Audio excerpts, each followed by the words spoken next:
नमस्कार, मैं Baljeet Dhaka pinnacle coaching centre से आप सभी का स्वागत करता हूं और आज हम डिस्कस करते हैं एसएससी सीजीएल टायर 2 2016 से रिलेटेड जो रिज़ल्ट आया है उसके बारे में, और जो टायर 3 टायर 4 एसएससी सीजीएल की नेक्स्ट स्टेप होंगे उसके लिए क्या स्ट्रेटजी हो सकती है और पिनेकल उसमें क्या एज ए कोचिंग सेंटर आपके लिए कंट्रीब्यूशन कर सकता है।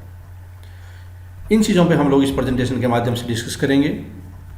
इस पूरी प्रेजेंटेशन में हम देखेंगे कि टायर 2 का जो अभी रिजल्ट आया है उसमें क्या कोई ख़ास ऑब्जर्वेशन है बनिस्बत जो पिछले साल कट ऑफ थी या पिछले साल की जो स्टाइल था SSC CGL staff selection commission का कि किस तरह से उन्होंने मेरिट को किया था। वैकेंसी अभी जो फिलहाल एसएससी की साइट पे दी हुई है और जो क्वालिफाई हुए हैं, क्योंकि 36,000 के आसपास टोटल एस्पिरेंट को टायर 3 टायर 4 के लिए क्वालिफाई किया है, जो कि अपने आप में बहुत ज़्यादा है।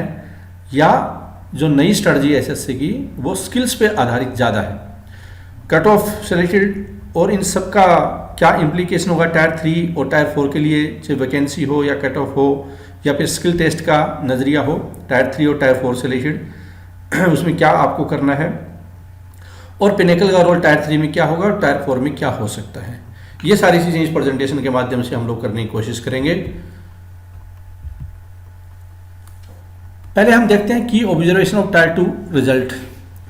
एक तो क्या है कि एसएससी ने इंटरव्यू और नॉन इंटरव्यू जो पिछले साल थी उसके कॉन्सेप्ट को बिल्कुल ख़त्म कर दिया है, और जो नॉन इंटरव्यू से रिलेटेड कई पोस्ट के लिए टाइपिंग टेस्ट होता था, उस टाइपिंग टेस्ट को लगभग यूनिवर्सल बना दिया है। मतलब कि अगर अब कोई एसएससी के ज़रिए गवर्नमेंट ऑफिसर बनना चाहता है उसको कंप्यूटर बहुत अच्छी तरह से आना चाहिए, एसएससी का मानना यह है। और उसकी खासी वेटेज के रूप में आप बोल सकते हैं कि ज़्यादा स्टूडेंट को लेकर वो काफ़ी स्टूडेंट को बाहर भी करेगी। सिर्फ पहले क्या होता था कि लगभग 1.5 या 2 गुना कैंडिडेट ज़्यादा होते थे और उससे फिर वो इंटरव्यू पोस्ट में इंटरव्यू से नॉन इंटरव्यू में ऐसे जाते थे।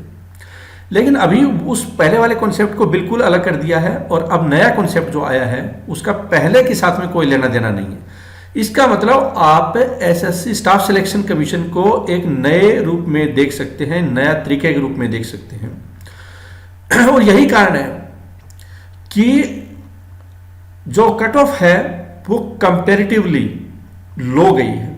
जैसे 422 अगर मैं बोलूं कि अगर किसी के जनरल कैटेगरी और 422 मार्क्स हैं तो वो टायर 3 में बैठ सकता है, टायर 4 में बैठेगा।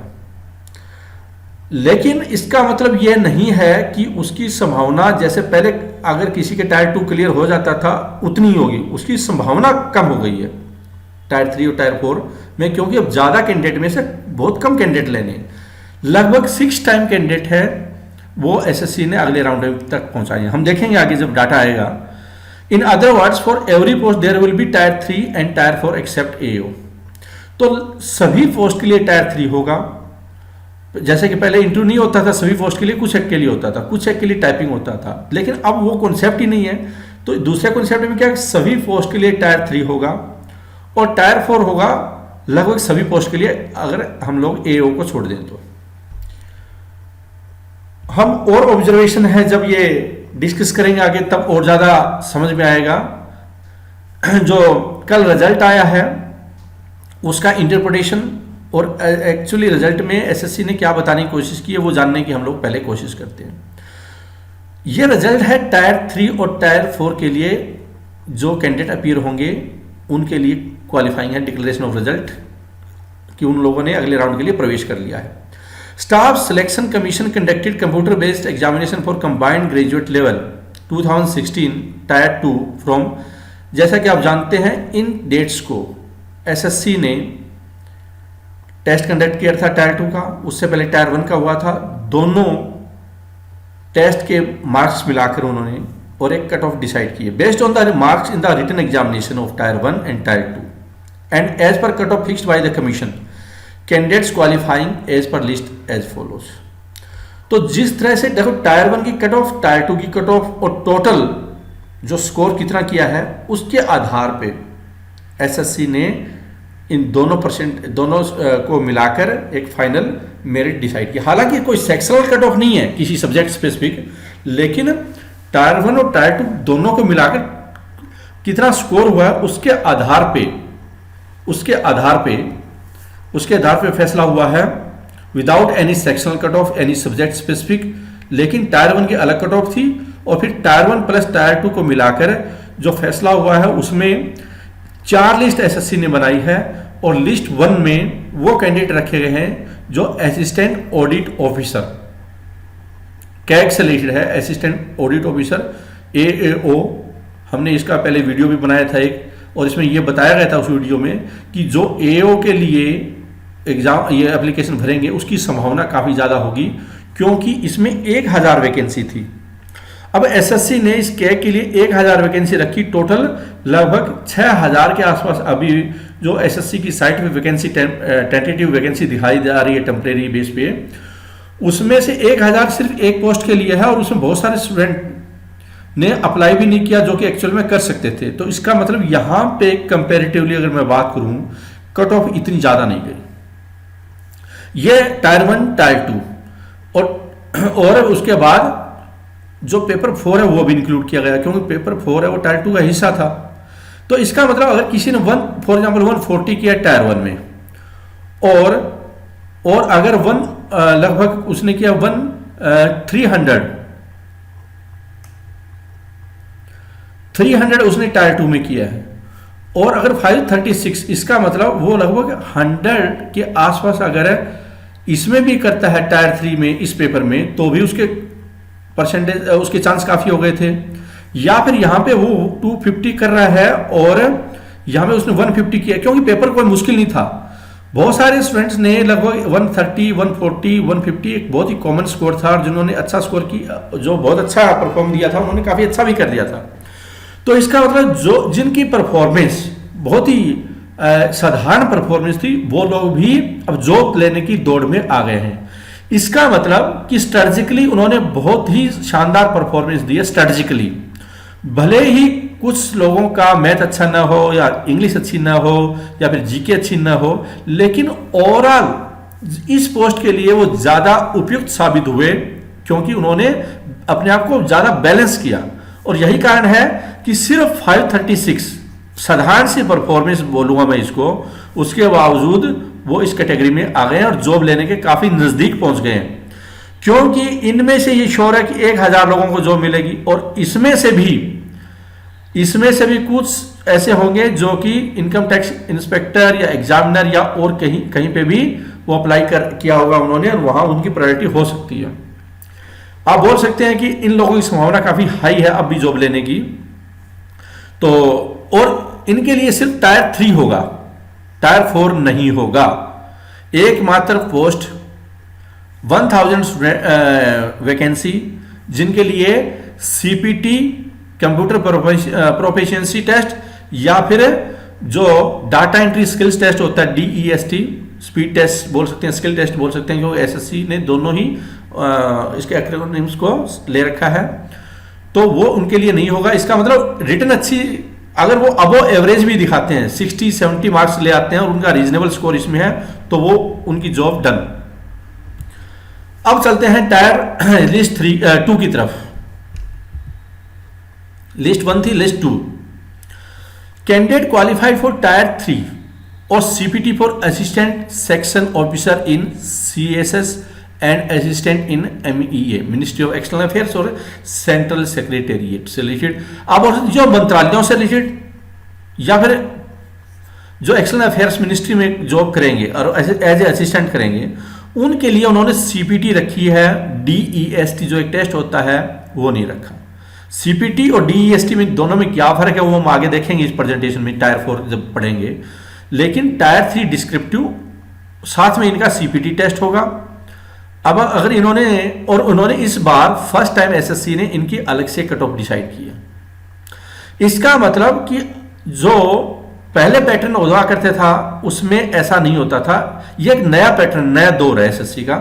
तो उसमें 449 general category cut off decide की। यहां पे भी एसएससी ने बड़ी इंटरेस्टिंग एक चीज देखने को ऑब्जर्वेशन मिल रही है कि वैकेंसी है इसमें डीओपीटी सीएसएस में वैकेंसी अभी कोई दिखाई नहीं दे रही।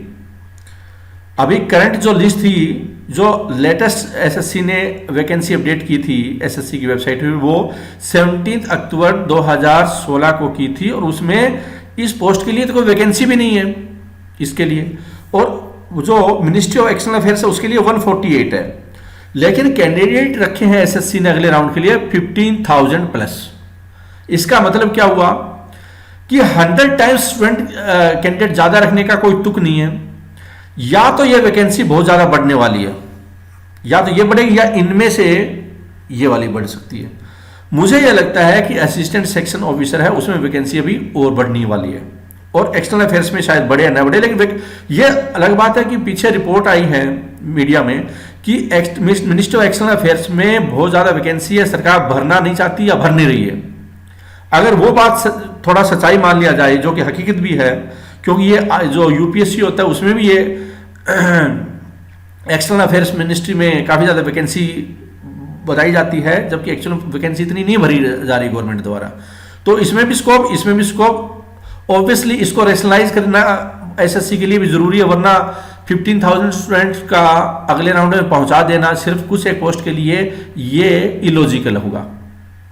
मैसेज कि वैकेंसी बढ़ेगी, अगर नहीं बढ़ेगी तो टफ कंपटीशन होगा, और टफ कंपटीशन में जो राइटिंग स्किल्स है मुझे लगता है कि उसकी कट ऑफ है वैसे 33 हो सकती है परसेंटेज, लेकिन जो ओवरऑल मेरिट जाएगी उसमें काफी ज्यादा जा सकती है। एसएससी में नए ढंग से ऐसा भी उसको मान सकती है कि एक मिनिमम क्वालिफाइंग होना और एक कट ऑफ डिसाइड कर देना, दो अलग अलग मुद्दे एसएससी रख सकती है। हम इसको और ज्यादा ये कट ऑफ और मिनिमम क्वालिफाइंग और मेरिट, ये तीन टर्मिनोलॉजी अभी हमारे प्रेजेंटेशन में आएंगी आगे, उसको हम समझने की कोशिश करेंगे तो शायद इससे और ज्यादा समझ डेवलप हो कि क्यों एसएससी ने ज्यादा वैकेंसी इसमें रखी हो, ज्यादा क्वालिफाई किए होंगे। एक तो ये रीजन, और दूसरा हम लोग और देखने की कोशिश करेंगे आगे। और ओबीसी कैटेगरी में 424, एससी में 389, वैकेंसी से कहीं ज्यादा वैकेंसी से अगर मैं बात करूं ओबीसी कैटेगरी से लेकर 36 वैकेंसी, लेकिन इतनी देखिए 5630, लगभग 100 टाइम से भी ज्यादा, 150 टाइम से भी ज्यादा उन्होंने यहां पे रखा है। ऑब्वियसली इस या तो ये प्रॉब्लम है और या फिर एसएससी यहां पे कुछ ज्यादा बेटर कैंडिडेट एक्सपेक्ट किया जा रहा है एसएससी द्वारा। अब चलते हैं candidate qualified for tier 3 for junior statistical officer grade 2।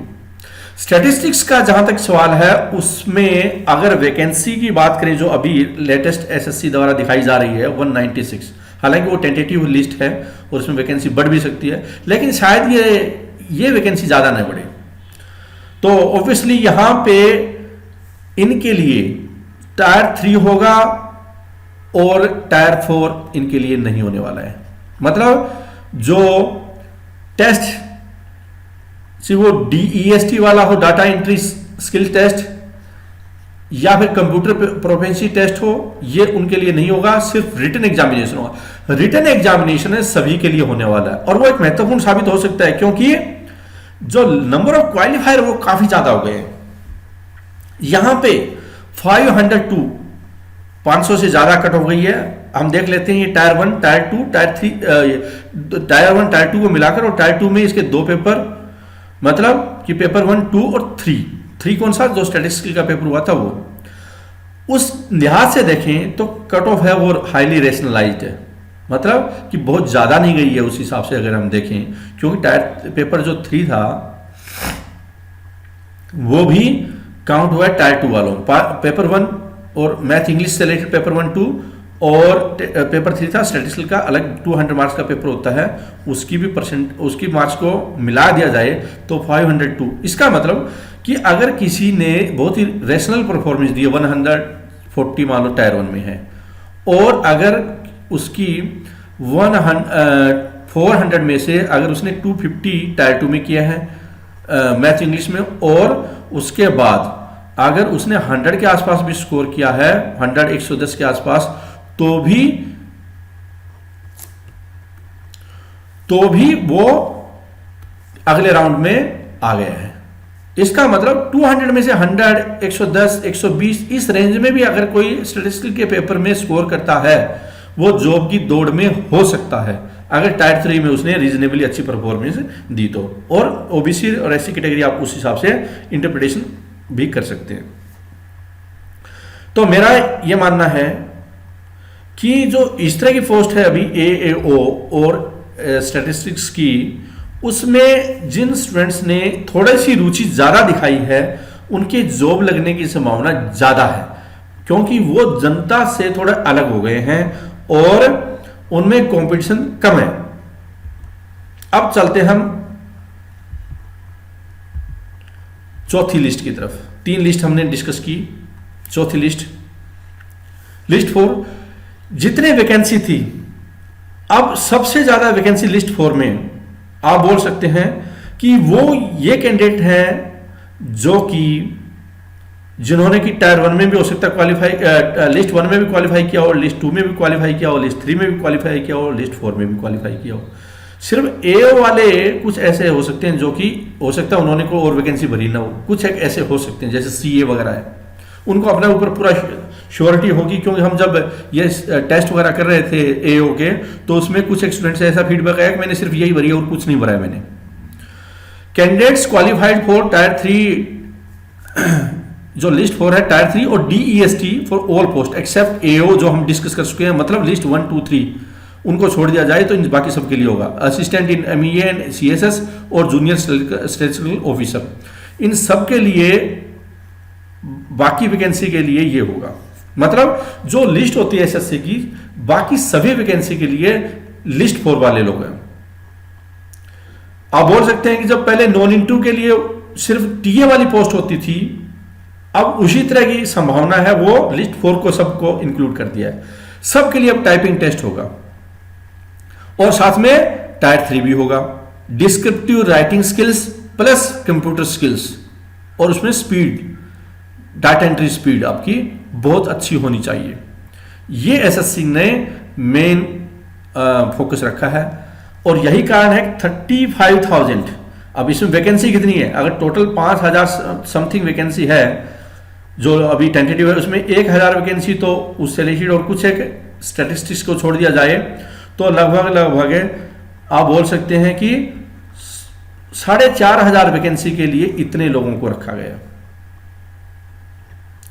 6-7 गुना या लगभग 8 टाइम्स कैंडिडेट का अगले राउंड में पहुंचा देना, ये अपने आप में एक तो मेरिट को नीचे लाया, कट ऑफ को नीचे लाया है उन्होंने। और हम देख सकते हैं 422, जबकि ये अगर वो 2 टाइम्स या 3 टाइम्स कैंडिडेट को जैसे पहले करती थी SSC अगले राउंड तक पहुंचाती थी, तो अगर ये 15 या 12,000 से 15,000 कैंडिडेट होते तो ऑब्वियसली कट ऑफ है यहाँ पे 450 के आसपास जा सकती थी।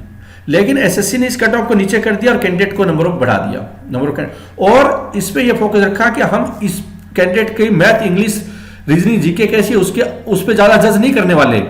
हम ये भी देखने वाले हैं और बहुत गंभीरता से देखेंगे कि कंप्यूटर कैसा आ रहा है उसको और राइटिंग स्किल्स उसकी कैसी है। इसका मतलब इसका रोल है वो काफी ज्यादा होगा। अब ये भी एक इंपॉर्टेंट बात है कि टायर 4 तो सिर्फ क्वालिफाइंग है, और इसमें ये भी बात है कि बहुत सारे लोगों की इतनी स्पीड ना हो जितना SSC चाह रही हो, तो बेशक जो क्वालिफाई हो वो काफी लोग बाहर हो जाएंगे। और मेरा ये मानना एक्सपीरियंस के बाद में, काफी 10 साल के SSC CGL के एक्सपीरियंस के बाद में जो हम लोग तैयारी करवा रहे हैं, कि 3 में से कम से कम एक कैंडिडेट अगर उसका स्पीड टेस्ट लिया जाए कंप्यूटर पे, स्किल्स टेस्ट जो टाइपिंग वाला, उसमें से 3 में से एक बंदा ही मुश्किल से क्वालिफाई कर पाता है। तो इसमें बहुत सारे इसमें बाहर हो जाएंगे, भले ही वो अगले राउंड में क्यों ना प्रवेश किया गया, उन्होंने गलतियां की तो बाहर होंगे। और जो बाहर नहीं होंगे फिर वो टायर 3 है, वो ये बाहर उनको काफी हद तक करवा देगा।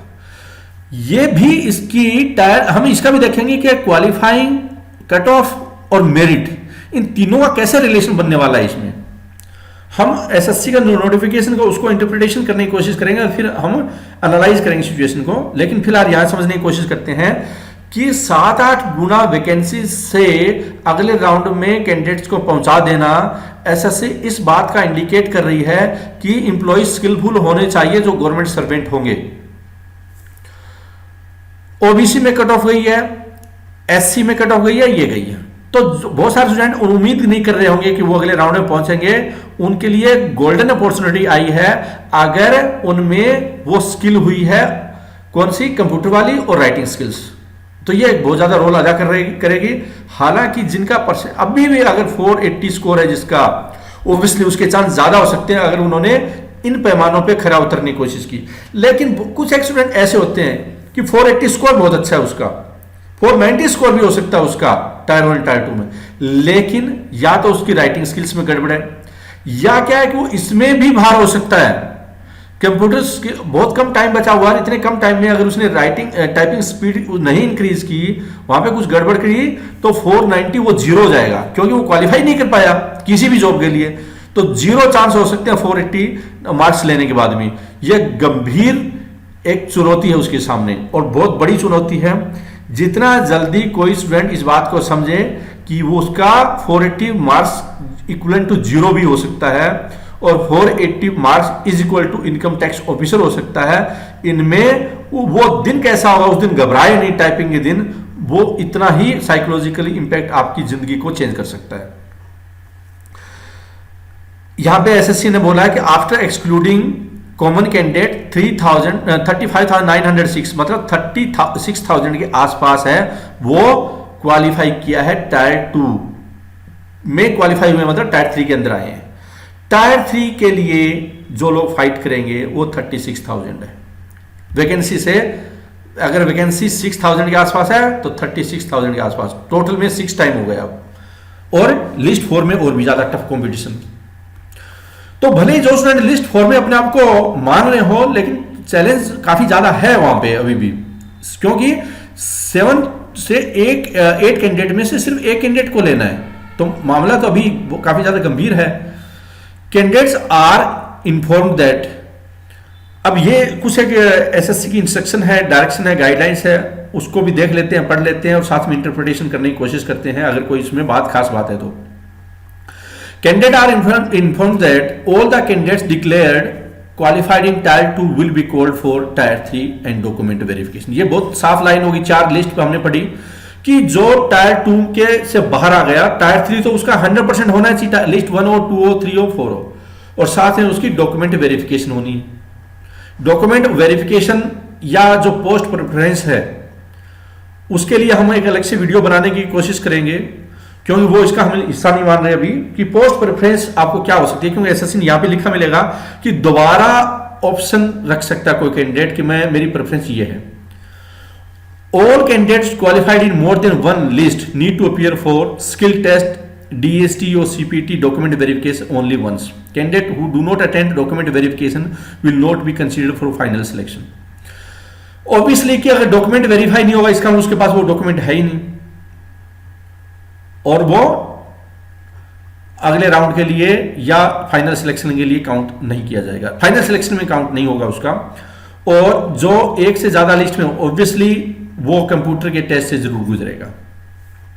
इसका मतलब ए को छोड़कर बाकी सभी को कंप्यूटर पे जरूर बैठना पड़ेगा। रिवाइज्ड ऑप्शन, ये जो मैं अभी बता रहा था, जो प्रेफरेंस रिलेटेड बात हो रही है, revised option can be submitted by candidates during the document verification if they so desire, which will be final. If options are not revised, options submitted in the application form will be accepted as final. जब notification आता है SSC का, उसमें एक बात लिखी होती है कि आप बाद में अपनी जो प्रेफरेंस है वो चेंज नहीं कर सकते, लेकिन हर बार हम देख रहे हैं काफी टाइम से, हर बार एसएससी आखिर में एक ऑप्शन दे देती है कि भाई अगर किसी को चेंज करना है तो वो कर सकता है जब डॉक्यूमेंट वेरिफिकेशन होता है उस टाइम में। इसका मतलब आप अभी भी चेंज कर सकते हैं।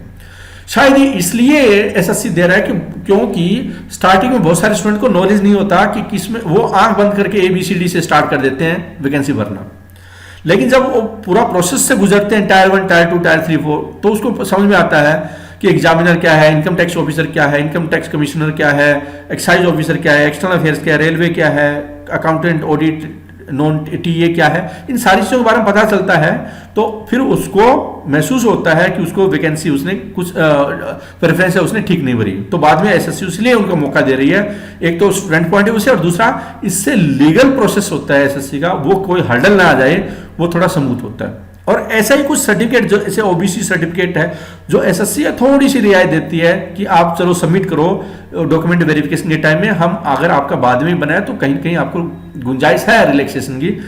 तो ऐसा जो लीगल हर्डल्स होती है कई मामलों में एसएससी जो नोटिफिकेशन से कैंडिडेट को रियायत देती है कंपैरेटिवली। लेकिन ये आपका राइट नहीं है, ये एसएससी की फैसिलिटी है, या एसएससी अपने आप को बचाने की कोशिश कर रही है लीगल हर्डल से।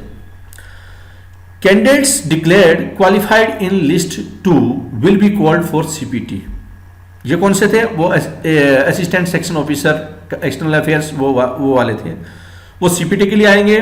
Candidate called for CPT will not be called for DEST separately and module 1 of CPT will be taken for evaluating their performance against DEST. देखो हम थोड़ा आगे डिस्कस करेंगे, डीईएसटी के 3 मॉड्यूल होते हैं और सीपीटी का 1 मॉड्यूल होगा। और सीपीटी का जो 3 मॉड्यूल होते हैं उसमें एक होता है टाइपिंग, पहला जो एमएस वर्ड ऑफिस पे होता है, एमएस वर्ड पे होता है, तो वो सीपीटी का और डीईएसटी दोनों का सेम होता है। तो जो स्टूडेंट सीपीटी दे दिया उन्होंने तो उसको डीईएसटी देने की जरूरत नहीं है, इसका मतलब ये हुआ अलेक्स 2 बार उसको टाइपिंग करनी पड़ेगी। इसका मतलब एडवांटेज भी हो सकता था उसमें, डिसएडवांटेज भी है। एडवांटेज ये है कि अगर आपकी एक बार हो गए झंझट मिटा, लेकिन अगर एक बार आप घबरा गए, क्योंकि यहां घबराना भी एक इंपॉर्टेंट मुद्दा बना हुआ है कि आपकी उस टाइम में हाथ नहीं चले कीबोर्ड पे, या आप जो आमतौर पर एसएससी में हो जाता है कि उस दिन लकी नहीं थे और आपका कीबोर्ड ठीक से काम नहीं कर पा रहा था, ऐसा भी हो सकता है, और आपका लक आपके अगेंस्ट चला गया, तो जो 2 चांस हो सकते थे उसमें एक में ही आप बाहर हो गए। लेकिन आप बोल सकते हैं नॉकआउट दो रहे टाइपिंग टेस्ट। तो candidates declare qualified in list 4 will be called for DEST, इसमें सिर्फ टाइपिंग होगा। अगर आप सिर्फ आपने कट ऑफ क्वालिफाई किया है और बाकी 3 लिस्ट में आपका नाम नहीं है और एक में नाम है, तो आप सिर्फ आपको टायर 3 डिस्क्रिप्टिव देना है और डीईएसटी देना, मतलब आपको टाइपिंग स्पीड पे होनी चाहिए। हम देखेंगे टाइपिंग स्पीड का मामला क्या आखिर अगले पोर्शन में। Candidate qualified in different list will appear for, अगर हम समराइज करें इसको, जो पीछे बातें चल रही थी कि लिस्ट 1 थी जिसमें एएओ था, असिस्टेंट सेक्शन ऑफिसर, ये ऑडिट ऑफिसर, उनको टायर 3 देना है, और टायर 4 डॉक्यूमेंट वेरिफिकेशन।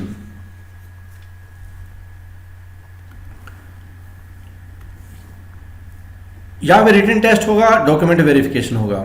हालांकि जो पहला पैराग्राफ था उसमें ये नहीं था कि टायर 4, क्योंकि टायर 4 का रिलेशन है टाइपिंग से और टाइपिंग इसमें नहीं है, इसलिए यहाँ पे ओब्लिक है, आप उसको ले सकते हैं। फिर जो लिस्ट 2 होगी, जो असिस्टेंट सेक्शन ऑफिसर है उसमें सीपीटी होगा और लिस्ट 4 में डीईएसटी होगा। तो ये 2 इंपॉर्टेंट चीज होगी कि अगर 2nd और 4th लिस्ट में आपका नाम है तो ऑब्वियसली आपका रिटन टेस्ट भी होगा और वर्ड, एक्सेल, पावर पॉइंट भी टेस्ट होगा। ठीक है, अब चलते हैं। हालांकि एसएससी को शायद और क्लैरिफिकेशन करने की जरूरत है कि क्या एओओ असिस्टेंट ऑडिट ऑफिसर के लिए क्या सीपीटी या इनमें से कोई टेस्ट होना चाहिए था या नहीं होना चाहिए था। हो सकता है क्लैरिफिकेशन आए, क्योंकि यहाँ पर टायर 4 लिखकर उन्होंने उलझन में जरूर डाल सकती है अपने आप को भी, क्योंकि क्लैरिटी यहाँ पे उसने क्लैरिटी ज़्यादा दे रखी है, और साथ में ये कहीं ना कहीं टायर 4 का भी मामला साथ में रख दिया है, क्योंकि ओब्लिक का मतलब क्या इंटरप्रिटेशन कर रहा है यहाँ पे कि या तो टायर 3 में अपीयर हो या टायर 4, लेकिन टायर 4 तो ऑब्वियसली टाइपिंग से रिलेटेड ही है। जब टाइपिंग से रिलेटेड है तो इंटरप्रिटेशन यहाँ पे कुछ एसएससी का डॉक्यूमेंट है डिफरेंट कर रहा है। लेकिन कुल मिलाकर आप बोल सकते हैं, जो मेरा मानना है कि एएओ उनके काफ़ी टेस्ट हो चुके हैं, और जो स्टैटिस्टिक्स से रिलेटेड है उन लोगों को कंप्यूटर में इस तरह से टेस्ट देने की जरूरत ना हो। थोड़ा और देख लेते हैं आगे। The list here in are provisional, candidate whose roll number figure in this list will be called for document verification. subject to their fulfilling all the eligibility condition requirement as prescribed for the respective post in notice of examination, and also subject to thorough verification of their identity with reference to their photograph, signature, handwriting, preference on the application form, admission certificate. If on verification it is found that any candidate does not fulfill any of the eligibility condition, he or she will not be allowed to attend document verification. SSC कई चीज़ों पे, ताकि कोई fraud आगे न बढ़ पाए, उसके लिए चाहे उसकी हैंडराइटिंग हो या बाकी चीज़ें हैं वो करने की कोशिश करेगी। और ये जिन लोगों ने अभी क्वालिफाई कर लिया अगले राउंड के लिए, उन सभी का डॉक्यूमेंट वेरिफिकेशन होगा। Category of the candidates has been indicated along with their roll number. If any candidate finds a mismatch between his or her name, roll number and category, he or she must bring it to the notice for the of the respective regional office of the commission immediately. अगर आपका final result आ रहा है और आपकी जो category वगैरह है या कहीं डिस्क्रिपेंसी है SC सर्टिफिकेट, SC, OBC या और किसी मुद्दे पे अप्लाई वगैरह से, तो आप ऐसे रीजनल ऑफिस से कांटेक्ट करें। और मेरा यह मानना है कि अगर आपके कोई भी मुद्दा है तो आप रीजनल ऑफिस को ईमेल कर दीजिए, इससे आपके रिकॉर्ड में आ जाएगी चीज। फिर आता है schedule for tier 3, tier 4 document verification CPT DEST will be available on concern regional office website. Qualified eligible candidate who do not receive call letter should contact the concern regional office of the commission immediately. अगर किसी का call letter नहीं आया है तो वो regional office से contact कर सकता है। और इसका जो फाइनल शेड्यूल है, यहां पे भी एसएससी को थोड़ा और क्लैरिफाई करने की जरूरत है, क्यों इसने दुनिया भर की चीजों को लिख दिया कि शेड्यूल होगा। अब एक शेड्यूल टायर 3 का उन्होंने दे रखा है, वो है मार्च में 19 मार्च उसने ऐसे, हम आगे देखेंगे कि वो शेड्यूल भी मैंने लगाया यहाँ पे।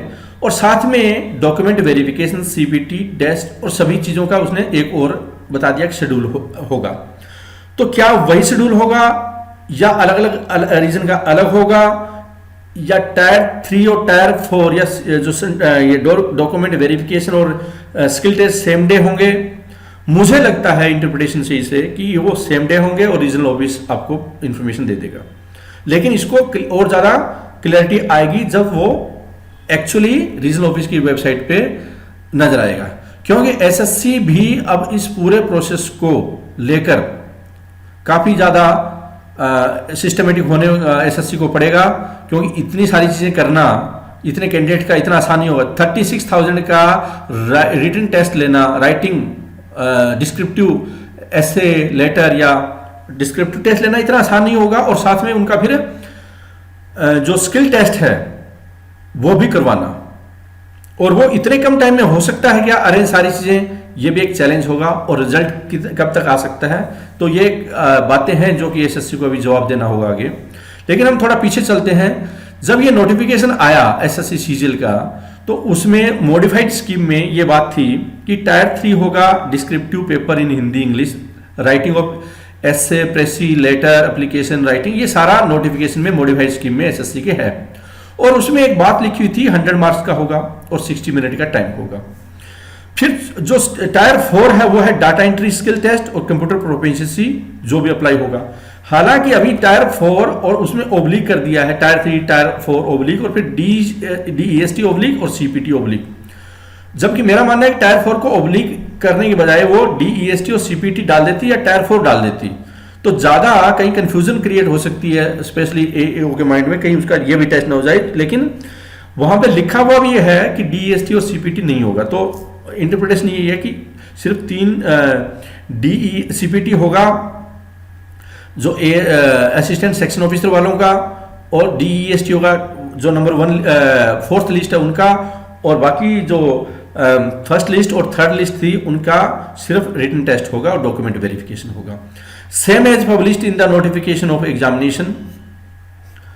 आप इसमें DEST क्या होता है, CPT क्या होता है, एसएससी वेबसाइट पे भी देख सकते हैं, और हम भी यहाँ पे बताएंगे आपको। और क्वालिफाइंग है ये। कई स्टूडेंट का मानना है कि क्या ये क्वालिफाइंग नहीं है, फिर 100 मार्क्स दे दिया, तो ऑब्वियसली इन दोनों में फर्क है, थोड़ा बात बहुत है। हम देखेंगे कि क्या फर्क है। क्वालिफाइंग की इंटरप्रिटेशन यहाँ पे कुछ और है और यहाँ पे कुछ और है, वो भी हम देखने की कोशिश करेंगे अभी आगे। Final merit will be prepared on overall performance, ये लाइन बहुत ज्यादा इंपॉर्टेंट है। Performance in tyre 1, tier 2 and tyre 3। Tyre 3 इसका मतलब कि इसमें जो परसेंटेज आएगी आपकी, और टायर 1 में थी और टायर 2 में थी, सभी को मिलाकर आपका पूरा फाइनल डिसाइड होगा कि कहाँ पे बंदा अटक रहा है। टायर 4 का टोटल मेरिट बनने में कोई रोल नहीं है। एक तो ये मतलब है इस क्वालिफाइंग का कि however candidate will need to qualify all the tier 1, tier 2, tier 3 respect separately, there will be no sectional cut off. यहां पे एक बात बहुत इंपॉर्टेंट है कि टायर 1 आप लोगों ने अलग से क्वालिफाई कर दिया 137, टायर 2 ऑब्वियसली कि जिन बच्चों का टायर 2 में अच्छा स्कोर था एसएससी ने उसको उसी हिसाब से। एक बात आ सकती है कि अगर मान लो किसी का बहुत ही कम था, किसी एक पर्टिकुलर टायर 1 में बहुत ज्यादा था और टायर 2 में इतना कम, मुझे लगता है कि 400 से में जो बच्चा अच्छा स्कोर करेगा वही एक्चुअल में अल्टीमेटली टायर 3 तक पहुंचेगा। तो इसका बहुत ज्यादा मतलब नहीं निकल रहा कि टायर 2 में अलग से आपको क्वालिफाई करने की जरूरत है, क्योंकि टोटल मेरिट में उसका नंबर ऑब्वियस आएगा अगर उसने इसमें ज्यादा स्कोर किया तो। लेकिन यहां पर टायर 3 थोड़ा आपको इसमें ज्यादा डिफरेंस दे सकता है, जैसे कि टायर 1 ने दिया था। टायर 3 में अलग से क्वालिफाई होना जरूरी है। अब इस क्वालिफाई का क्या पैरामीटर है वो थोड़ा अगली स्लाइड पे नजर आएगा आपको, लेकिन उससे पहले एक sentence, there will be no section cut off, ये सब्जेक्ट से रिलेटेड है कि मैथ, रीजनिंग, इंग्लिश, जीके उसकी कोई अलग से कट ऑफ नहीं है, लेकिन टायर 1, टायर 2, टायर 3 की इनकी जरूर कट ऑफ है अलग से। यहां पे टायर 3 के बारे में एक नोटिफिकेशन और आया और ये मॉडिफाइड नोटिफिकेशन था। इसका मतलब वो भी एप्लीकेबल है जो असल में नोटिफिकेशन था। कई स्टूडेंट का मानना है कि एस्से राइटिंग आएगा और लेटर राइटिंग आएगा, वो बहुत नैरो इंटरप्रिटेशन कर रहे हैं टायर 3 की डिस्क्रिप्टिव राइटिंग की। एक्चुअल में कोई एस्से या लेटर का टेस्ट नहीं है डिस्क्रिप्टिव राइटिंग। डिस्क्रिप्टिव राइटिंग में कुछ भी आ सकता है, चाहे वो एस्से राइटिंग हो, प्रेसी राइटिंग हो, पैराग्राफ राइटिंग हो, पैसेज का इंटरप्रिटेशन हो, एप्लीकेशन राइटिंग हो, लेटर राइटिंग हो, इनफॉर्मल लेटर राइटिंग हो, या सर्कुलर तक भी आ सकता है, कुछ भी हो सकता है, क्योंकि ये एक्स्ट्रा एटसेट्रा है और डिस्क्रिप्टिव राइटिंग का पेपर है। लेकिन यहां पे देखिए जो स्टूडेंट नैरो इंटरप्रिटेशन क्यों कर रहे हैं और अपनी सुविधा के अनुसार अपने आप को मोल्ड क्यों कर रहे हैं। वो additional stage of examination tier 3 has been introduced with effect from CAGLE 2016, which would be a descriptive type paper of 100 marks in pen and paper mode. Duration of the paper would be 1 hour. This paper has been introduced to assess the writing skills of the candidate, which is necessary in government job. Paper would comprise writing of an essay or oblique passage of 250 words and letter oblique application writing of approximately 150 words. Qualifying marks in tier 3 would be 33%. ये भी line थोड़ा ध्यान से पढ़िए, 33%. The paper will have to be written either in Hindi or in English. Part paper written in Hindi and part in English will not be evaluated. Question in this paper would be of 10+2 standard. ये जो paragraph है वो कई लोगों को अपनी सुविधा के अनुसार, जिसको सूट कर रहा है उसके अनुसार इंटरप्रिटेशन करने का एक मौका दे रहे हैं। लेकिन अगर इसका ब्रॉडर एस्पेक्ट जाने तो ये टायर 3 डिस्क्रिप्टिव राइटिंग का टेस्ट है, और डिस्क्रिप्टिव राइटिंग में कुछ भी हो सकता है, ये आपको ध्यान में रखना पड़ेगा, ये एप्लीकेबल है। और उसमें उसने उसका एग्जाम्पल के तौर पे बताने की कोशिश की है। और कुछ स्टूडेंट है CHSL में जो आया सिर्फ एस्से और लेटर आया, उसको अनुसार इसको समझने की कोशिश कर रहे हैं। लेकिन जो पैसेज है वो पैराग्राफ राइटिंग भी होती है, एक जैसे एस्से राइटिंग होती है वो एक पैराग्राफ राइटिंग होती है, और एक पैराग्राफ इस रूप में भी हो सकता है कि प्रेसी में पैरा दे दिया जाए, आपको पैसेज दे दिया जाए, उसके ऊपर भी क्वेश्चन हो सकता है। और आपको जैसे यहां पे भी है लेटर है, एप्लीकेशन है, और एक रिपोर्ट राइटिंग भी हो सकती है, जो कि जैसे कि एप्लीकेशन राइटिंग होती है वैसे रिपोर्ट राइटिंग हो सकती है। तो यहां पे आप अपने आप को सीमित न रखें और अपनी सुविधा न ढूंढें, बल्कि ब्रॉडर एस्पेक्ट में ये समझें कि ये टायर 3 डिस्क्रिप्टिव राइटिंग है और मुझे डिस्क्रिप्टिव राइटिंग है वो ज्यादा फोकस रखना है। और उस डिस्क्रिप्टिव राइटिंग में कोई जरूरी नहीं है कि मैं जो सोच रहा हूं वही पूछे। एसएससी वैसे भी अब इनोवेशन मोड में यूपीएससी की स्टाइल में काम कर रही है, वो सरप्राइज कर रही है कि सभी को अब टाइपिंग का टेस्ट करना है। तो जिन स्टूडेंट ने ज्यादा रिजिड हुए थे और नैरो माइंड ज्यादा फोकस किया था, नैरो अप्रोच की, नैरो माइंड नहीं, यहाँ पे नैरो अप्रोच की बात हो रही है, दोनों बातों में फर्क है।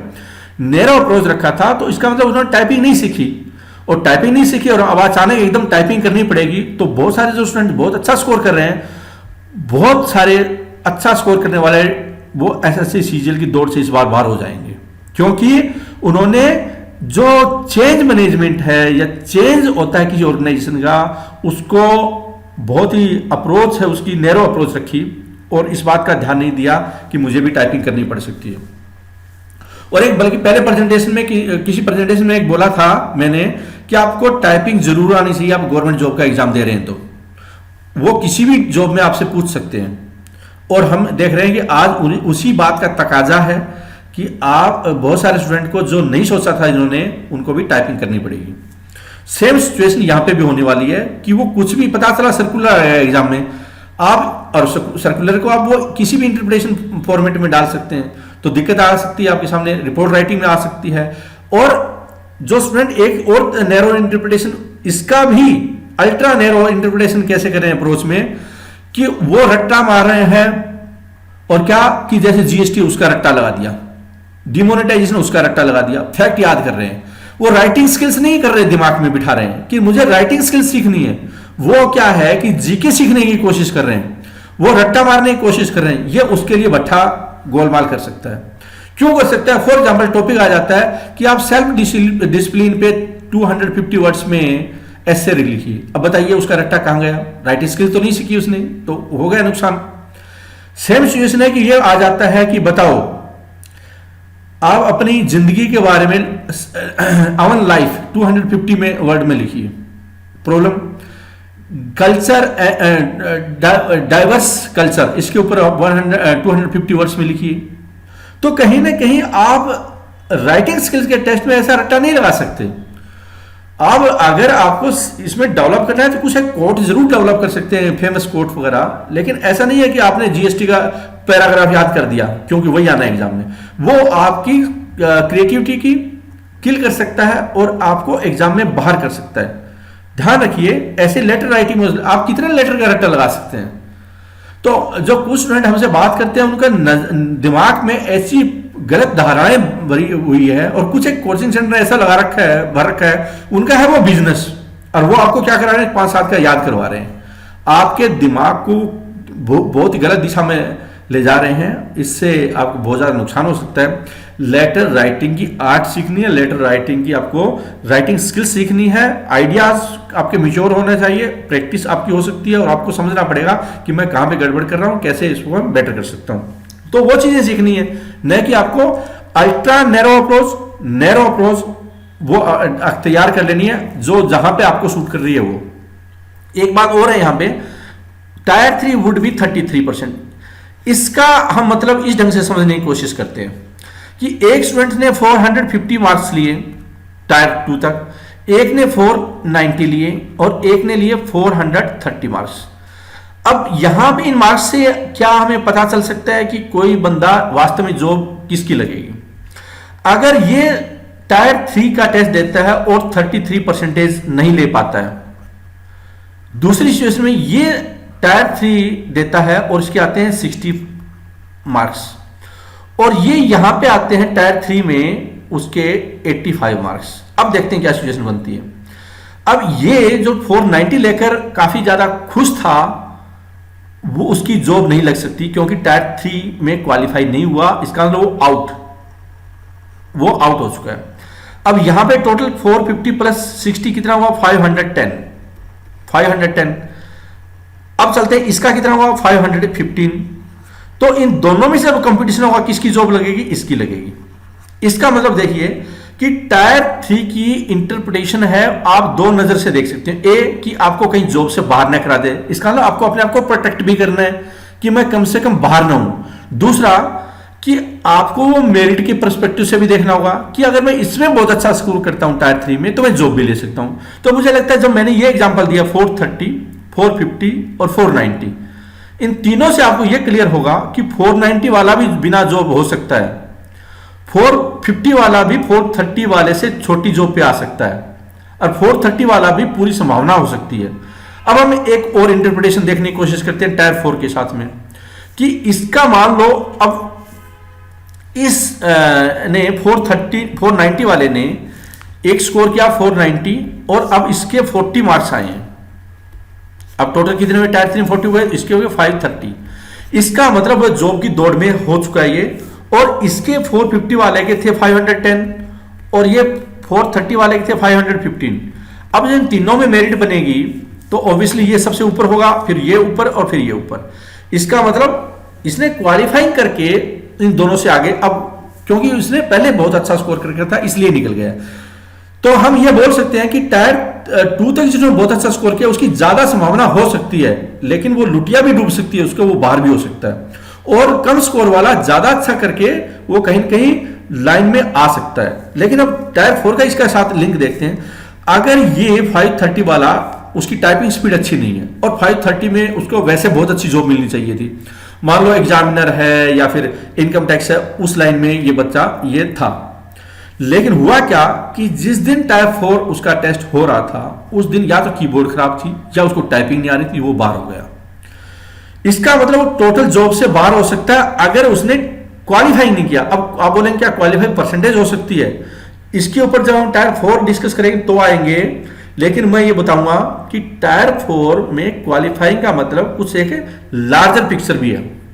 लार्जर पिक्चर है वो शायद एसएससी ने इसी वजह से रखी है कि हम वो बंदे लेंगे जो बहुत ही कम एरर करेंगे और 3 में से एक बंदे को लेने की कोशिश करेंगे। वो नजरिया भी हो सकता है, मिनिमम एरर का कॉन्सेप्ट भी हो सकता है, तो 2 कॉन्सेप्ट वहां पे हो सकते हैं। लेकिन क्योंकि टायर 4 में क्वालिफाई नहीं करा तो इसलिए जॉब इसको नहीं मिली। अब इसने क्या किया कि मान लो बहुत अच्छी टाइपिंग थी इसकी और वो टाइप में क्वालिफाई कर गया। ये भी अच्छी टाइपिंग नहीं थी लेकिन जस्ट क्वालिफाई किया। इसकी बहुत अच्छी टाइपिंग थी, इसकी टाइपिंग बहुत अच्छी नहीं थी लेकिन इसने जस्ट क्वालिफाई किया। तो इसका मतलब क्या हुआ, ये दोनों लाइन में है जॉब के, लेकिन ये नहीं है। तो आपकी बहुत अच्छी टाइपिंग हो इससे कोई ज्यादा जॉब पे फर्क पड़ेगा ऐसा नहीं है, लेकिन आपकी मिनिमम रिक्वायर्ड टाइपिंग हो टाइप 4 के लिए वो जरूरी है, वो जरूरी है। तो यहां पे दोनों में फर्क क्या हुआ टायर 3 और टायर 4 में, कि टायर 4 वाली में मिनिमम क्वालिफाइंग का मतलब है कि अगर आप रीजनेबली भी कर देते हैं तो भी जॉब आपकी संभावना काफी ज्यादा हो सकती है। लेकिन टायर 3 में आपको मिनिमम भी क्वालिफाई करना है और मेरिट में भी लेना है जिससे कि आपकी जॉब पर्सपेक्टिव बढ़े, क्योंकि टायर 3 मेरिट में भी काउंट हो रहा है। तो यहां पे क्वालिफाइंग प्लस कट ऑफ का एक कॉम्बिनेशन होगा टायर 3 में, टायर 4 में सिर्फ क्वालिफाइंग है। तो आप सिर्फ एक 33% लेकर है और आपको उसी के अनुसार सोच लो, दुनिया इससे आगे है। आप नैरो अप्रोच मत अपनाइए इंटरप्रिटेशन की, जो मैं कई स्टूडेंट का देख रहा हूं। तो मैं समझता हूं कि आपको इस चीज से थोड़ी और क्लैरिटी आई होगी एग्जांपल के साथ में। Tier 4 of the examination would continue to be the data entry skill test. यहां पे DEST की फुल फॉर्म कई जगह पे डाटा एंट्री स्किल टेस्ट भी लिखा हुआ है एसएससी ने, कई जगह डाटा एंट्री स्पीड टेस्ट भी लिखा हुआ है। आप इस चक्कर में न उलझें, सिर्फ ये टाइपिंग टेस्ट है। आपकी टाइपिंग विद एक्यूरेसी, एक्यूरेसी ज्यादा रोल अदा करती है, टाइपिंग अबव एवरेज। आप बोलेंगे क्या इसमें भी अब ये डिफरेंस आ गया? यस, अगर आपने टाइपिंग बहुत फास्ट की लेकिन एरर ज्यादा कर दिए, एक ने टाइपिंग अबव एवरेज की, रिक्वायर्ड टाइपिंग की लेकिन एरर नहीं की, किसकी संभावना ज्यादा होगी जॉब लगने की? जिसने एरर कम किए वो आपसे आगे निकल सकता है। तो यहां पे बुद्धि का इस्तेमाल करना है, कहीं उसमें भी नहीं कि मेरी जितनी स्पीड है 40 की स्पीड है मैं तो बेटर हूं, 40 की स्पीड बेटर हूं। और जो बच्चा 30 की स्पीड लेकिन वो एक्यूरेसी पे ज्यादा ध्यान दे रहा है और उस दिन घबराया नहीं और साथ में लक भी काम किया कि कीबोर्ड चल रहा था, एसएससी वाले कीबोर्ड कई बार धोखा दे सकते हैं, तो वो बच्चा बेटर कर सकता है आपसे। तो कहीं गलतफहमी ना पाले, स्पीड ज्यादा, speed is required but this is not the final thing to decide whether you will qualify for tier 4 और not. Computer proficiency test same story इसके साथ में कि आपको सब कुछ आता है लेकिन आपको बेसिक चीज में कहीं गलती कर बैठे आप, तो आपकी जो गलती है वो आपकी स्पीड पे भारी हो सकती है। ये मेरा बहुत ही क्लियर मैसेज है उन स्टूडेंट के लिए जो बहुत युवा, कम उम्र है और बहुत जल्दी बड़ों की बातें नहीं मानते। उनके लिए मैसेज कि भाई बड़ों कभी एक्सपीरियंस और बड़े की बातें भी मान लिया करो और टकराव मत करो, आपको नुकसान पहुंचा सकता है। DEST और CPT would be in consonance with the provision contained in para 9E 9F of the notice of examination dated ये। The marks obtained by the candidate in Tier 1, Tier 2 together would determine the eligibility of candidate to appear in Tier 3 and Tier 4. इसका मतलब जो अभी जिनका result है वो Tier 3, Tier 4 दोनों के लिए एप्लीकेबल है, वो क्वालिफाई है दोनों के लिए। हम थोड़ा एक और समझने की कोशिश करते हैं कि एग्जाम कब है। एसएससी ने लिखा हुआ है अभी नोटिफिकेशन में कि 19 मार्च को आया है एसएससी का नया एग्जाम। अब इसमें क्या 19 मार्च को सभी ऑल इंडिया लेवल पर सभी का 36,000 स्टूडेंट का जो Tier 3, Tier 4 और फिर डॉक्यूमेंट वेरिफिकेशन सभी है, या सिर्फ Tier 3 का एग्जाम है? क्योंकि Tier 3 के बारे में लिखा हुआ है, ये अभी बहुत ज्यादा क्लियर नहीं है। रीजनल वेबसाइट है वो अगले 1-2 दिन में क्लियर करेगी, लेकिन आप ये जरूर न माने कि ज्यादा टाइम आपके पास टाइपिंग सीखने के लिए है नहीं। अगर ये 19 मार्च को भी अगर नहीं होता है आपका टाइपिंग टेस्ट, लेकिन मुझे नहीं लगता कि आपको 4-5 महीने का टाइम होगा टाइपिंग सीखने के लिए। ज्यादा से ज्यादा एसएससी 2 महीने का टाइम दे सकती है, ज्यादा टाइम देने वाले नहीं है। खुराना साहब, आसिम खुराना साहब जो एसएससी के चेयरमैन है, वो थोड़े प्रोफेशनल और फास्ट लग रहे हैं, और जब घोषणा कर रहे हैं तो उसी दिन रिजल्ट भी निकाल रहे हैं। तो ये प्रोफेशनलिज्म एसएससी का बढ़ रहा है, और कुछ इनोवेशन भी ला रहे हैं। जैसे हमने देखा ज्यादा क्वालिफाई करके मेरिट कम, कट ऑफ को कम कर दिया और ज्यादा कैंडिडेट स्किल्स के ऊपर अब सिलेक्ट कर देंगे। इसका मतलब छंटनी ज्यादा होगी। एसएससी इस पूरे प्रोग्राम में आपकी मदद किस दिशा में कर सकता है Tier 3 और Tier 4 से रिलेटेड? पिनेकल क्या मदद कर सकता है? पिनेकल एक कोचिंग सेंटर है, और पिनेकल एक कॉमर्शियल कोचिंग सेंटर है, और पिनेकल हर बात के चार्ज करता है, चाहे वो गाइडेंस हो और चाहे वो Tier 3 की प्रोसेस हो या Tier 3 4 का प्रोसेस हो, क्योंकि हमें लगता है कि हम डिजर्व करते हैं उस बात के लिए। एग्जाम डेट 19 मार्च जो अभी ऑलरेडी है, उसी के बारे में हम डिस्कस कर सकते हैं। उसी के अनुसार आपको सोचना पड़ेगा। अब वो उसमें स्किल टेस्ट अलग होता है या क्या होता है वो बाद में डिसाइड होगा। Skills required to acquire for Tier 3, ये मैं पहले भी डिस्कस कर चुके हैं, और आप Tier 3 की हमारी जो स्पेशल प्रेजेंटेशन है वो जरूर देख सकते हैं कि ये क्या है। लेकिन ऑब्वियसली ये सिर्फ एसे और लेटर राइटिंग का टेस्ट नहीं है, डिस्क्रिप्टिव राइटिंग का टेस्ट है। इसमें creativity, maturity level, sentence structure, आपके आइडियाज, आपका जो विचार, आपके legal framework, social economic environmental awareness, current aptitude, इन सभी चीजों का टेस्ट होगा। ऑब्वियसली फॉर्मेट स्ट्रक्चर आपको आती है नहीं है, उनका भी टेस्ट होगा। तो सिर्फ आप रट्टे मारने की दुविधा में न रहें, वो एक छोटा रोल है। How pinnacle will help you? Pinnacle इसमें क्या कर सकता है? हजारों स्टूडेंट्स ने पिनेकल को ज्वाइन किया हुआ Tier 3 के लिए, और अचानक बहुत ज्यादा लोगों की इंक्वायरी आई हुई है, और हमें कल रात को बल्कि लिंक को ब्लॉक करना पड़ा, क्योंकि हमें कल ये लगा कि इसको इतने स्टूडेंट को हैंडल कैसे किया जाएगा, क्योंकि डिस्क्रिप्टिव राइटिंग में हम लोग इवेल्युएट करते हैं पेपर। तो Tier 3 और Tier 4 का अब दोबारा हमने री इन्वेंट किया है कि हम इसको लार्जर स्केल पे इसको और ज्यादा स्टाफ इस पे इन्फ्यूज किया जाएगा ताकि मैनेज किया जाए। Videos PDF related to format, composition, spacing, enabler for descriptive writing skills, ये हम आप लोगों को बताएंगे। वो वीडियो लेक्चर्स के जरिए, पीडीएफ के जरिए, आपके टेस्ट लेकर नॉलेज प्रोवाइड करने के लिए, क्योंकि नॉलेज भी सोशल और इकोनॉमिक और लीगल फ्रेमवर्क के लिए जरूरी है। नॉलेज बैंक में सभी जो करंट टॉपिक है उनके ऊपर डिस्कशन होता है। स्पेशल इनिशिएटिव अगर जो बहुत ज़्यादा खराब है, 490 स्कोर है, जैसे मैंने बताया, कहीं वो बाहर ना हो जाए, तो वो 0 to हीरो इनिशिएटिव है, उसका यूज कर सकते हैं। टेस्ट पेपर 30 से वो लेट ज्वाइन कर भी रहा है, लेकिन वो जल्दी से ज्वाइन करें, हम सारे पेपर उसका इवेल्युएट करेंगे। Toppers video, what could have written better और व्हाट वेंट रॉन्ग, वो उनकी सहायता ले सकता है, टॉपर्स के पेपर को एक्सेस कर सकता है, जिससे उसको पता चले कि उसने क्या लिख रखा है। क्योंकि आमतौर पे ज्यादातर चीजें इंग्लिश में हैं, लेकिन जो हिंदी मीडियम के स्टूडेंट्स हैं उनके लिए ये सबसे ज्यादा बड़ा रामबाण हो सकता है। जो टॉपर्स के जो पेपर लिखे उन्होंने, हम लोग उनका एक्सेस उनको प्रोवाइड करेंगे, तो ऑब्वियसली उनको बहुत सारे एस्से पे, लेटर पे उनको कंटेंट है वो मिलेगा उनसे, और एक गाइडेंस मिलेगी, और उनको हेल्प करेगी और राइटिंग सीखने में। Topper answer sheet sharing, have idea what others right and learning experience. Join कैसे कर सकते हैं Tier 3? आप हमारा या तो एसएससी सीजीएल जो ऑनलाइन कोचिंग प्रोग्राम है 2017-18 उसका वो ज्वाइन किए, सबसे अच्छा वो प्रोग्राम होगा, क्योंकि उसमें Tier 1, Tier 2, Tier 3, Tier 4 everything is covered. या फिर हमारा जो हार्ड ड्राइव कोर्स है वो ज्वाइन कीजिए, उसमें Tier 1, Tier 2, Tier 3, Tier 4 everything is covered, और उसमें 2016 के लिए जो Tier 3 प्रोग्राम है और Tier 4 प्रोग्राम है वो भी उसका हिस्सा है। या फिर आप टायर 3 सीधा ज्वाइन कर सकते हैं।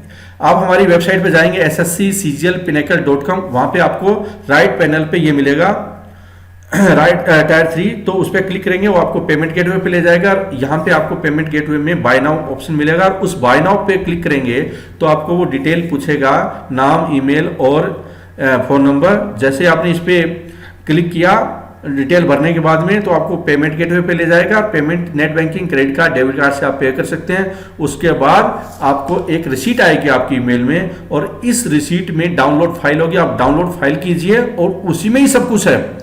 आपको सेल्फ ऑटोमेटेड है, आपको कोई और चीज करने की जरूरत नहीं है। इस डाउनलोड फाइल में आपको ऐसी पीडीएफ फाइल मिलेगी, उसमें सबसे पहले आपको रजिस्टर करना है, फिर आपको प्रोसेस पढ़ना है कि आपको पेपर इवैल्यूएशन के लिए कैसे भेजना है। और यहाँ पे आप जब क्लिक करेंगे तो day wise schedule, video lectures, PDF file, zero to hero initiative या कई टाइप की चीजें आपको मिलने वाली है। वो सारे पेपर आप दे सकते हैं, जो पहले पेपर हो चुके हैं या बाद में हो रहे हैं। आप कोई भी पेपर दीजिए, आपके सारे इवैल्यूएशन होगा। एसएससी सीजीएल टायर 4, अब टायर 3 की तो ये बात हुई। हमने एक स्पेशल इनिशिएटिव लिया टायर 4 के लिए, क्योंकि बहुत सारे स्टूडेंट का फोन आ रहा था और हमारे पास एक इंक्वायरी आ रही थी कि टायर 4 की तैयारी कैसे करें, सीपीटी क्या होता है, डीईएसटी क्या होता है और उसके लिए क्या है। ऑब्वियसली क्या है कि मार्केट में इतनी ज्यादा रिसोर्सेस नहीं है, और आज के टाइम में जब डिजिटल टेक्नोलॉजी, और पिनेकल है डिजिटल टेक्नोलॉजी में बहुत ज्यादा फोकस कर रही है, और ऑनलाइन की लीडिंग ऑर्गेनाइजेशन है ऑनलाइन कोचिंग की एसएससी सीजीएल से रिलेटेड, तो ऑब्वियसली क्या है कि हमने टायर 4 प्रोग्राम है वो हमारी आईटी टीम ने डिजाइन किया है। आईटी टीम इस पे दिन रात लगी हुई है, और अगले 2-3 दिन में ये सॉफ्टवेयर पूरी तरह से बनकर तैयार हो जाएगा, जिसपे कि सीपीटी और DEST according to SSC CGL pattern है वो आप दे सकते हैं और इसको ज्वाइन करेंगे तो ऑब्वियसली क्या है कि आपकी प्रिपरेशन में एक बेहतर एडवांटेज मिलने वाला है।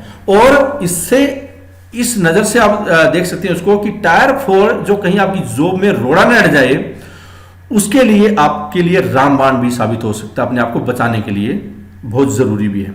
तो ये टायर 4 जो सीपीटी और डीईएसटी दोनों के लिए होगा, और एक ही मॉड्यूल है, मतलब कि जो सीपीटी करना चाहते हैं वो उसमें तो तीनों चीजें कवर है, लेकिन जो सिर्फ डीईएसटी करना चाहते हैं उसका एक कर सकते हैं, लेकिन ज्वाइनिंग है वो सिर्फ एक प्रोग्राम में ही होती है, मतलब सीपीटी ही ज्वाइन करना है।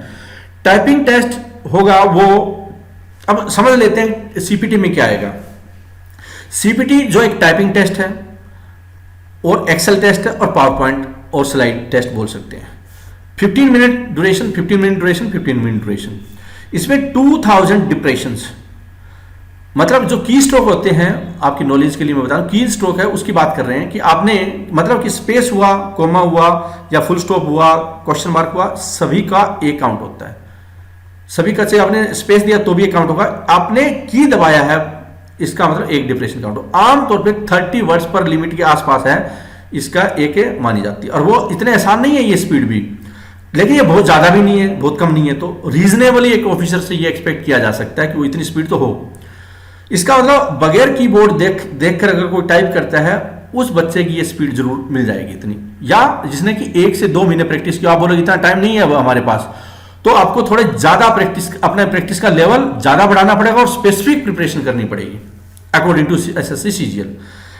एक्सेल सीट में computation, charts, graph, bar chart, इस तरह की सारी चीजें, आप फॉर्मूला, ये सारी चीजें आपको आनी चाहिए। 2000 एमएस ऑफिस 2017 पे 2007 पे आपको कमांड होनी चाहिए एमएस ऑफिस पे, एक्सेल से रिलेटेड, और पावर पॉइंट पे भी स्लाइड है, ट्रांजिशन इफेक्ट है, इस तरह की सारी चीजों पे आपकी कमांड होनी चाहिए। तो ये सीपीटी हुआ। और डीईएसटी हुआ डाटा एंट्री स्किल टेस्ट, मतलब कि जो 2 पोर्शन थे सीपीटी वो नहीं होंगे, सिर्फ यही पोर्शन होगा। टाइपिंग टेस्ट आपका होगा 2000 डिप्रेशंस, इन अदर वर्ड्स अप्रोक्सीमेटली 30 वर्ड्स पर मिनट, और विदाउट एरर या very less error, very few error, क्योंकि एरर आपकी 40 की स्पीड को 0 बना सकता है। 45 की स्पीड को एरर आपकी 0 बना सकता है। एसएससी आपकी इस चीज को देखने वाली है। Nature of mistake in typing test, इसका मतलब थोड़ा हम इस प्रेजेंटेशन के माध्यम से मिस्टेक का मतलब क्या है और मैं ये क्यों बोल रहा हूं एरर वर्ड है, वो थोड़ा समझ लेते हैं। देखिए आपकी स्पीड बहुत ज्यादा है, लेकिन हुआ क्या, फुल मिस्टेक इसको बोलते हैं, हाफ मिस्टेक इसको बोलते हैं। स्किपिंग ऑफ वर्ड्स, आपने वर्ड स्किप कर दिया टाइपिंग के टाइम में, एक वर्ड टाइप नहीं किया, 1 एरर फॉर ईच काउंट, एक एरर माना जाएगा। Replacement of words with wrong words, one error for each word, कि आपने एक वर्ड को रिप्लेस कर दिया है किसी दूसरे वर्ड से तो एक एरर काउंट होगा। या आपने जब आप टाइप कर रहे थे एक एडिशनल, जैसे कई बार होता है रिपीट दो बार लगा, इफ दो बार लगा दिया आपने तो वो एक एरर काउंट होगा। मतलब कि आपने जैसे इफ और इफ भी कर दिया, या इज दो बार टाइप हो गया। बैक स्पेस, हालांकि बैक स्पेस किया जा सकता है, लेकिन आप जब बैक स्पेस करेंगे तो स्पीड नहीं होगी। ऐसे कई एग्जाम होते हैं गवर्नमेंट जॉब के, जैसे हाई कोर्ट के कलर वगैरह होते हैं, वहाँ बैक स्पेस अलाउड नहीं होता। लेकिन जो हमने बात की, जब ये प्रोग्राम बना रहे थे, जो जिन स्टूडेंट्स ने ये दिया है, तो उन्होंने बोला बैक स्पेस दिया जा सकता है, लेकिन जो बैक स्पेस से स्टूडेंट क्वालिफाई करेंगे उस पर डाउट हो जाएगा फिर। तो मिस्टेक तो काउंट नहीं होगी, लेकिन आपका कम चांस हो जाएंगे। लेकिन यहाँ पे मैं बता रहा था कि एडिशन ऑफ वर्ड आपके लिए डेंजरस होगा, तो आप पहले ध्यान रखें कि टाइप ही ना करें, बैक स्पेस की जरूरत नहीं पड़ेगी। Spacing error, that is providing, अब हाफ मिस्टेक इसको होगा कि आपने स्पेस है वो कहीं प्रॉपर नहीं दिया, that is providing extra spaces और not providing spaces at desired position. मान लो पोजीशन वर्ड ही लिखना है, अब पोजीशन वर्ड तो ऐसा हुआ, अब एक में आपने ये स्पेस दे दिया और ऐसे लिख दिया, पता नहीं चला आपको, तो ऑब्वियसली एक हाफ एरर काउंट होगा। या आपने एरर जहां पे स्पेस देना था, जैसे कि इज नोट, इसके बीच में आपने स्पेस नहीं दिया, तो एरर आपका हाफ काउंट होगा। स्पेलिंग एरर, आपने लिखना था, मान लो आपने लिखना था नेचर, ठीक है, NATURE, और आपने लिख दिया NATUR, स्पेलिंग मिस्टेक। या आपका ये देखिए NATUER लिख दिया, ये भी स्पेलिंग मिस्टेक, तो इसका ना हाफ मिस्टेक काउंट हो जाएगी। या रॉन्ग कैपिटलाइजेशन, जैसे कि मान लो लिखना था इंडिया और उसमें कैपिटल देना था, आपने वहां पे INDIA लिख दिया, तो हाफ मिस्टेक आपकी काउंट हो जाएगी। तो हाफ मिस्टेक फुल मिस्टेक का कॉन्सेप्ट ये हुआ, आपको ये देखना होगा। और थोड़ा आपको टिप्स के रूप में भी समझाने की कोशिश करते हैं कि आपका टाइपिंग का एप्टीट्यूड किस दिशा में होना चाहिए। जैसे कि एग्जांपल के तौर पे, do not look on keyword while typing. आप जब टाइप कर रहे हैं तो आप एक तो कीबोर्ड की तरफ देखेंगे, दो सिचुएशन है। अगर आप कीबोर्ड की तरफ ध्यान है, जैसे हम आमतौर पे जब बहुत अच्छी स्पीड नहीं होती तो कीबोर्ड देख लेते हैं और उसमें देख देख कर टाइप करते हैं, इससे यह होगा कि आप उस स्पीड तक नहीं पहुंचेंगे। अगर स्पीड तक पहुंच भी गए तो अगर थोड़े भी एरर हो गए तो आप बाहर हो सकते हैं इसमें। इसका मतलब ये रिस्की होगा, तो आप स्पीड की तरफ न देखें, बिना टाइपिंग कीबोर्ड को देखे हुए प्रैक्टिस की आदत डाल लें, आपको मंजिल तक पहुंचने में आसानी मिलेगी। Use space after comma, semicolon, full stop, इसका आप रेगुलर प्रैक्टिस में संज्ञान लें, कंट्रीब्यूशन लें कि ये इंपॉर्टेंट चीज है, स्पेस देना, क्योंकि यहां पे एरर की संभावना सबसे ज्यादा होती है। और जैसे मैंने बताया कि आपकी स्पीड कितनी हो, अगर एरर ज्यादा हो गए तो आपको बाहर कर देगा। और एरर आमतौर पर कैसे होते हैं, एसएससी क्या देती है जब पैराग्राफ देती है कि एक जैसे मान लो वर्ड्स, इससे वर्ड्स आर नोट, इससे ये लाइन स्टार्ट की, अगली लाइन में वर्ड्स वर, इस तरह से, मतलब वो ऐसे लाइनें देगी एग्जाम में पैराग्राफ में आपके, जिसमें कि मान लो ये इससे वो हर लाइन 3-4 लाइनें स्टार्ट हो रही है। अब होगा क्या, स्टूडेंट इसमें एक पूरी लाइन ही छोड़ सकता है, ऑब्वियसली कि बहुत अच्छी स्पीड थी, अब वो बहुत जल्दी के चक्कर में एक लाइन छोड़ गया तो लगभग वो एग्जाम से बाहर हो चुका है। क्योंकि एसएससी ने क्या किया कि सेम वर्ड्स वाली लाइनें उसने पैराग्राफ में ज्यादा दे दी। अब इससे क्या हुआ कि उसने बहुत गंभीरता से उसको लाइन को देखा नहीं, क्योंकि वो आपको नीचे देखना है एक बार जो पेपर दिया होगा, और फिर बोर्ड के ऊपर आपको कंप्यूटर स्क्रीन पे देखना है, नीचे देखना है कंप्यूटर के बोर्ड पे स्क्रीन पे देखना है। तो इस फिराक में वो घबरा सकता है और इस घबराहट में कोई लाइन भी छोड़ सकता है। वो तो कितनी बड़ी मिस्टेक हो सकती है, उसकी लाइन छोड़ना एग्जाम से बाहर करवा सकता है। और ये सबसे ज्यादा बड़ी गलती में से एक यही होती है।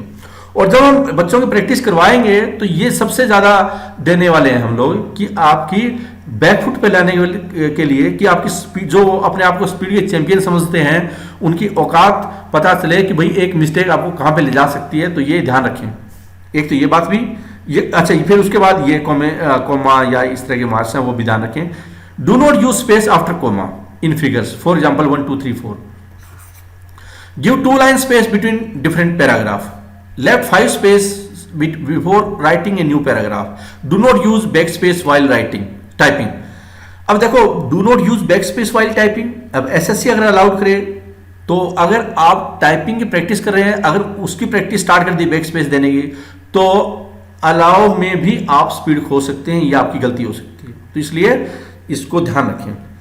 Daily practice this line, the quick brown fox jumps over the little lazy dog as this line contain all the English alphabets. इससे आपके सभी अल्फाबेट है कहां पे है कीबोर्ड में, जो आपकी दिमाग में फिट हो जाएगा, बिना देखे आप टाइप कर सकते हैं। इस तरह की लाइन आपको एक बहुत इंपॉर्टेंट ट्रिक्स हो सकती है, बहुत इंपॉर्टेंट ट्रिक है ये कि आप इस तरह की लाइन को बार बार प्रैक्टिस कर रहे हैं, इस लाइन को बार बार प्रैक्टिस कर रहे हैं, बार बार प्रैक्टिस कर रहे हैं, तो इसका सारे कीबोर्ड है, सारे कीज हैं आपके कीबोर्ड में, उस पर आपकी कमांड होने जा रही है और गलतियां होने की संभावना कम हो जाएगी। तो ये था कुछ tips and tricks for typing test कि आपको किस दिशा में फॉलो करना है, और मैं समझता हूं कि ये आपके लिए सबसे इंपॉर्टेंट है, ये वाली जो मैंने आपको बताई है कि गलती हुई तो बाहर हुए।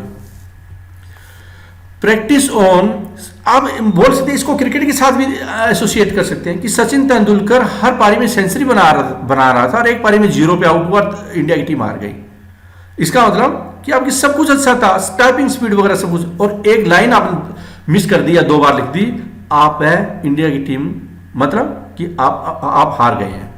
और पूरे एसएससी, मैथमेटिक्स बहुत अच्छा, इंग्लिश बहुत अच्छी, सब कुछ अच्छा, लेकिन एसएससी ने ये कैसा डाउन लगा दिया, पैच लगा दिया कि आपको जॉब से बाहर कर सकता है। तो ध्यान रखिए, practice on similar typing. SSC का जो टाइपिंग सॉफ्टवेयर है वो कौन डिजाइन किया करता है, वो करता है, जैसे कि आप जानते हैं, NIC सॉफ्टवेयर है, नेशनल इंफॉर्मेशन सेंटर, जो कि सारे गवर्नमेंट के काम करता है, वही इसको एसएससी के लिए डिजाइन करेगा। हमने भी उसी पैटर्न पे सॉफ्टवेयर डिजाइन कर रहे हैं और लगभग बहुत सारा कर भी दिया है, जो कि अगले 2-3 दिन में बनकर तैयार हो जाएगा और आप एसएससी सीजीएल के एग्जैक्ट इन्वायरमेंट में आप एग्जाम दे पाओगे। उसके लिए ये टायर 4 कोर्स हमने डिजाइन किया है, जो विशो tier 4 for SSC CGL program नाम से। Practice on similar typing software used by SSC, improve typing and accuracy and speed with 50 different typing test and instant result.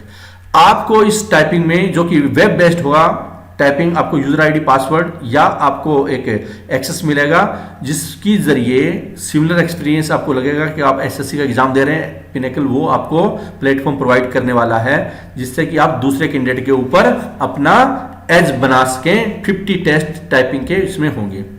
Typing के अलावा, टाइपिंग तो फर्स्ट था, अब 3 चीजें हैं उसमें, एक टाइपिंग है, दूसरा एक्सेल के 50 टेस्ट भी हम लोग आपको देंगे।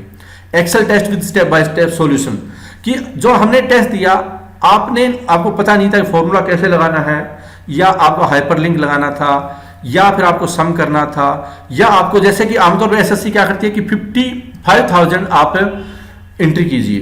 अब 5000 एंट्री जिसको पता नहीं होगा ड्रैग करने का, तो ऑब्वियसली वो नहीं कर पाएगा। तो वो सॉल्यूशन इस फॉर्मेट में आपके पास आएंगे कि आपको चार्ट ऐसा बनाना था, ड्रैग ऐसे करना था, इसका फॉर्मूला ये था, वी लुकअप ऐसे लगाना है, पाइवट टेबल ऐसे बनानी थी। तो ये सॉल्यूशन के फॉर्मेट में सॉल्यूशन भी होगा और आपके पास टेस्ट भी होंगे, जिससे कि आप वास्तव में प्रैक्टिस कर पाए। ऐसे ही पावर पॉइंट के केस में 50 टेस्ट हम प्रोवाइड करेंगे, जो विशो टैब 4 प्रोग्राम में, जो कि customize based on SSC pattern. Real SSC power point exam would be an easy for you, step by step solution for each slide. कि एसएससी पूछती है आपको ट्रांजिशन, एसएससी ने एक पेपर दिया उसमें लिखा था ट्रांजिशन से रिलेटेड, या एक पैराग्राफ वो बनाया हुआ था स्लाइड वगैरह एसएससी ने, तो आपको पूछा गया कि आप ऐसे बनाकर दिखाइए। तो इस तरह की सॉल्यूशन आपको प्रोवाइड किया जाएगा कि वो कैसे बनाते हैं, ट्रांजिशन कैसे लगाते हैं, एनिमेशन कैसे लगाते हैं, आपको फॉन्ट साइज कैसे चेंज करना है, जो भी पावर पॉइंट से रिलेटेड रिक्वायरमेंट होती है उसका टेस्ट विद सॉल्यूशन आपको दिए जाएंगे, जिससे कि आप एसएससी के अनुसार प्रैक्टिस कर पाएं। इसके लिए डे वाइज शेड्यूल बनाया गया है, जैसे कि एग्जांपल के तौर पे बताया गया। ये एक्सेल में पेपर कोड है 101 से लेकर E101 से लेकर E150, पीपीटी में P101 से लेकर 150 और टाइपिंग में T101 से लेकर 150 आपको टेस्ट देंगे, जो विशो टायर 4 प्रोग्राम में। और जैसे कि एक्सेल में सम है, मीन है, या फिर मीडियन है, एवरेज है, कॉन्काटिनेट है, ग्राफ है, चार्ट है, सेल रेफरेंसेस, रेंज है, date, time table, V lookup है। ऐसे पीपीटी में presentation basic, text basic, theme, background styles, indentation, tables, transition, effect, ये सारे, और टाइपिंग में प्रैक्टिस, और कोई खास बात है, टिप्स हैं, वो भी आपको बताई जाएगी। तो ऐसे करके एसएससी, अकॉर्डिंग टू एसएससी हम लोग 50 टेस्ट इस तरह से इस मॉड्यूल में करने वाले हैं, और डे वाइज प्रोग्राम है 14 डेज के अनुसार, 14 to 15 डेज। आपको घर पे भी प्रैक्टिस करनी है, हम प्रैक्टिस से रिलेटेड आपको बताएंगे कि कैसे करना है, एक्सरसाइज भी दी जाएगी। और ये टेस्ट भी जो हम डिजाइन कर रहे हैं, क्योंकि ये वही टेस्ट होंगे जो एसएससी आपको देने वाली है, उसी तरह के टेस्ट होंगे। तो रियल टेस्ट पे प्लस आपकी एक्स्ट्रा प्रैक्टिस ऑन कंप्यूटर, और जो हमारा ये मॉड्यूल आपको इस एग्जाम को क्वालिफाई करने में काफी ज्यादा रामबाण साबित होगा। तो जैसे कि एसएससी टायर 3 पैटर्न है हमारा डिस्क्रिप्टिव राइटिंग से, ऐसे ही SSC CGL job assured tier 4 program है। और जॉब एश्योर्ड जो वर्ड होता है वो इंडिकेट करता है कि ये डे वाइज प्रोग्राम है कोई। तो day wise program for CPT and DEST for tier 4 program वो हमारा 7 मार्च से स्टार्ट होने वाला है, क्योंकि अभी बैक एंड पे सारी चीजें डेवलप हो रही है और बहुत तेज गति से हो रही है। हमारी आईटी टीम इस पे लगी हुई है। आप इस प्रोग्राम को इमीडिएटली ज्वाइन भी कर सकते हैं, क्योंकि ये 7 तारीख से स्टार्ट होने वाला है। तो आप इसको फायदा उठा सकते हैं। कैसे ज्वाइन करना, आप हमारी वेबसाइट पे जाएंगे ssccglpinnacle.com, वहां पे आपको ये सारी चीजें नजर आएगी। आप हमारे इस प्रोग्राम को ज्वाइन करेंगे तो SSC CGL tyre 1, tier 2, tier 3, tier 4 ये इसका हिस्सा है। इसका मतलब कि जिन स्टूडेंट्स ने ये ज्वाइन कर रखा है उनको ये टायर 4 अलग से कोई ज्वाइन करने की या टायर 3 अलग से ज्वाइन करने की जरूरत नहीं है। सिमिलरली अगर कोई हार्ड ड्राइव कोर्स जिसने ज्वाइन कर रखा है उसको टायर 1, टायर 3 या टायर 4 ज्वाइन करने की अलग से जरूरत नहीं है। और जिन्होंने टायर 3 ज्वाइन किया हुआ है उनको टायर 4 अलग से ज्वाइन करने की जरूरत है, अगर वो टायर 4 पिनेकल का ज्वाइन करना चाहते हैं। तो अगर उनको लगता है कि टायर 3 या टायर 4 ज्वाइन करने से फायदा है तो वो अलग अलग ज्वाइन कर सकते हैं। टायर 4 है, जिन्होंने टायर 3 ज्वाइन किया हुआ है या नहीं किया हुआ टायर 4 ही ज्वाइन करना चाहते हैं वो भी अलग से कर सकते हैं। 1000 रुपी टायर 4 की कॉस्ट है, 1000 रुपी टायर 3 की कॉस्ट है। मैं आपको हाईली रिकमेंड करता हूं कि ये प्रोग्राम में या इसमें से ज्वाइन कीजिए, जिससे कि आपकी कॉम्प्रिहेंसिव प्रिपरेशन हमेशा रहे, क्योंकि ये 2-2 साल के लिए प्रोग्राम है। जो भी एसएससी का कोई नया फॉर्मेट आता है या नया कोई आता है तो हम इनिशिएटिव लेते हैं और वो सारे इनिशिएटिव इसका हिस्सा होते हैं। उम्मीद करता हूं कि जो एसएससी सीजीएल टायर 2 से रिलेटेड रिजल्ट का जो हमने अलग अलग दिशाओं में सोचने की कोशिश की, और हमने ये भी देखा कि किस तरह से 422 कट ऑफ जो गई है उसका क्या मायने है आपके लिए, और इसका 490 के साथ भी हमने कंपेयर किया, टायर 3 क्या कर सकते हैं, टायर 4 क्या कर सकते हैं। ये सारी चीज़ों की हमने विस्तार से चर्चा की है। उम्मीद करता हूँ ये आपके लिए प्रेजेंटेशन ये बेनिफिशियल होगी। Thank you very much for watching this presentation. All the best for SSC CGL 2016 real exam. Thank you.